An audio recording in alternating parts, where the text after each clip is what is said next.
आज Doubtnut app download करें। Doubtnut पर अपने सभी गणित, रसायन विज्ञान, भौतिक विज्ञान और जीव विज्ञान के डाउट्स का करो सफाया।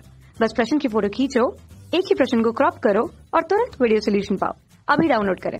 दोस्तों, प्रश्न में हमको दिया गया है कि m1 द्रव्यमान की एक वस्तु स्थिर पड़ी m2 द्रव्यमान की दूसरी वस्तु से टकराती है। ठीक है, टकराती है मतलब क्या हो रहा है, इसमें संघट हो रहा है। अब इसके बाद हमको चार विकल्प दिए हुए हैं कि दोनों वस्तुएं विराम अवस्था में रहे, दूसरा दिया है कि दोनों वस्तुएं टक्कर के बाद चलती रहे, तीसरा दिया है कि पहली वस्तु स्थिर हो जाए और दूसरी वस्तु चलती रहे, और चौथा दिया है कि दूसरी वस्तु स्थिर बनी रहे, पहली का वेग बदल जाए। ठीक है दोस्तों, तो हम क्या करते हैं, हम इस दशा के लिए पहले देख लेते हैं कि m1 द्रव्यमान की एक वस्तु है। मैं बना देता हूँ कि ये कोई पिंड है m1 द्रव्यमान वाला। m2 द्रव्यमान की कोई दूसरी वस्तु है, ठीक है, ये m2 द्रव्यमान है। और मैं ये मान लेता हूँ कि ये जो m1 द्रव्यमान की वस्तु है उसका जो वेग है वो क्या है, v1 वेग से चल रही। ठीक है, और ये m2 है। अब m2 में क्या बोला गया है, हमको बोला गया है कि स्थिर पड़ी m2, मतलब m2 के लिए वेग का मान 0 है, तो v2 बराबर क्या हो जाएगा, 0 हो जाएगा यहाँ पर। ठीक है, अब v1 क्या है, किसी वेग से चल रही है तभी तो जाकर टकराएगी। अगर दोनों स्थिर हो गए, दोनों के लिए वेग का मान 0 हो गया, तो दोनों नहीं टकराएगी। अब दोस्तों, टकराने से पहले दोनों का संवेग का मैं योगफल कर दूं, संवेग क्या होगा, पहले पिंड के लिए होगा m1 v1 और दूसरे पिंड के लिए क्या होगा m2 v2। v2 0 है तो दूसरे पिंड के लिए संवेग क्या हो जाएगा, 0 हो जाएगा। ठीक है, और टकराने के बाद का जो संवेग होगा दोनों पिंडों के लिए योग, वो क्या होगा, एक दूसरे के बराबर होगा संरक्षण नियम के हिसाब से। ठीक है, तो टकराने के बाद मैं क्या मानता हूं कि दोनों का जो वेग है वो क्या हो जाएगा, v डैश हो जाएगा। v1 डैश और v2 डैश अगर मैं ले लूं इसको तो क्या लिख सकता हूं कि m1 v1 डैश बरा धन m2 v2 डैश लिख सकता हूं, बराबर क्या होगा, m1 गुना v1 हो जाएगा। ठीक है दोस्तों, तो यहां से क्या करता हूं मैं, m2 v2 को इसी पक्ष में रखता हूं, m2 v2 डैश को, और क्या करूंगा, m1 v1 है और ये m1 v1 डैश को उधर ऋणात्मक में ले जाऊं, m1 बाहर निकाल दूं तो क्या हो जाएगा, v1 ऋण v1 डैश।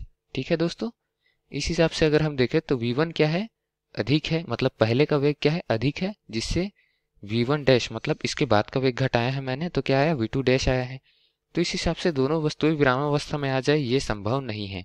जो v1 वेग है वो क्या होगा, v1 डैश और v2 डैश में बढ़ जाएगा। ठीक है दोस्तों, और किसके हिसाब से बटेगा, m के हिसाब से। मैं इसको अगर ऐसा लिखूं m2 बटे m1 तो क्या हो जाएगा, ये हो जाएगा v1 ऋण v1 डैश बटे v2 डैश। ठीक है, तो एक का वेग v1 ऋण v1 डैश और नीचे क्या हो जाएगा, v2 डैश। तो इस हिसाब से द्रव्यमान के हिसाब से वेग का क्या हो रहा है, विभाजन हो रहा है।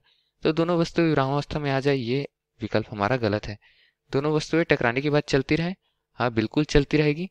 हम देख सकते हैं कि दोनों का जो संवेग है वो कुछ इस तरीके से हम प्रदर्शित कर सकते हैं, तो ये विकल्प हमारा सही है। तीसरा क्या है, पहली वस्तु स्थिर हो जाए दूसरी चलती। अब दोस्तों, संवेग के बाद पहली वस्तु स्थिर और दूसरी वस्तु चलती रहे, तो संवेग के बाद के लिए ये क्या है, कुल ऊर्जा क्या हो जाएगा, पहले पिंड के लिए m1 v1 डैश और दूसरे के लिए m2 v2 डैश। ठीक है, पहली चलती रहे मतलब हमको क्या लाना है, v1 डैश का मान 0 लाना है, और दूसरी चलती रहे तो v2 डैश हो जाएगा। ठीक है, अगर मैं v1 डैश का मान 0 लाता हूं तो m1 और m2 बटे m1 क्या हो जाएगा, v1 बटे v2 हो जाएगा संवेग के बाद, संघट के बाद। ठीक है, तो यहां से संघट के बाद क्या होगा, संघट में संवेग का जो स्थानांतरण होगा उससे क्या होगा, v1 का मान 0 हो जाएगा, मतलब v1 डैश क्या हो जाएगा, 0 हो जाएगा, और v2 डैश का मान जो है बदल जाएगा, और ये इसका संवेग क्या हो जाएगा, इसके संवेग के बराबर हो जाएगा। ठीक है दोस्तों, तो पहली वस्तु स्थिर हो जाए और दूसरी वस्तु चलती रहे, ये भी संभव है। तीसरा क्या, चौथा क्या बोला गया है कि दूसरी वस्तु स्थिर बनी रहे, पहली का वेग बदल जाए। ठीक है, अगर दूसरी वस्तु स्थिर बनी रहे और पहली वस्तु का वेग बदल जाए, ये संभव नहीं है, क्योंकि संवेग संरक्षण का नियम से ये संभव नहीं हो सकता। अगर हम देखें पहली वस्तु स्थिर बन रहा है, मतलब v2 डैश का मान क्या रखने बोल रहा है, ये हमको 0 रखने बोल रहा है। तो पहली का वेग बदल जाए मतलब v1 डैश जो है वो v1 के बराबर भी ना रहे और v2 डैश 0 के 0 ही रहे, तो ये संभव है क्या, इस सूत्र से तो ये संभव नहीं है। ठीक है दोस्तों, तो जो चौथा विकल्प है वो हमारे लिए गलत है। तो हमारा सही उत्तर क्या हो गया, हमारा सही उत्तर हो गया ख और ग।